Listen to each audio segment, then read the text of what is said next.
DJ विकास रीगा सीतामढ़ी। आप सुन रहे हैं अमित पटेल की आवाज में।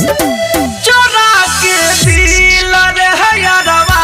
छहुड़ी गहिल हिल हिल हिल चोरा के मोरा दिल रे गोरकी गहिल हिल हिल चोरा के दिल रे हदैया छहुड़ी गहिल हिल हिल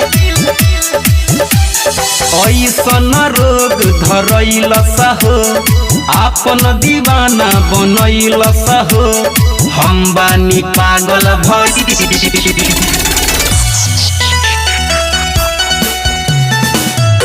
छौड़ी गहिल हिल हिल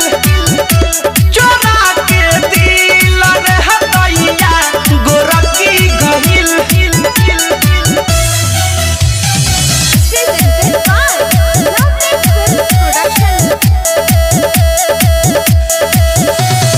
डीजे विकास रीगा सीतामढ़ी। नजरिए से जादू चलैल सहुयार हो न बस में रहेला जियारा हमार हो भइल बका बताई हम दिलवा के हाल सुनाई हम ना जाने का हो गई चोरा के मोरा दिल रे यारवा गोरकी गहिल हिल हिल चोरा के मोरा दिल है छहुड़ी गहिल हिल हिल चोरा के मोरा दिल यारवा छहुड़ी गहिल हिल हिल उमरिया के रोग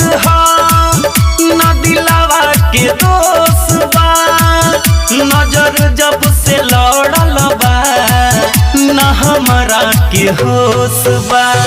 बन गईनी देखते शराबी हो उठावा के कलर गुलाबी हो जियल भी मुश्किल भई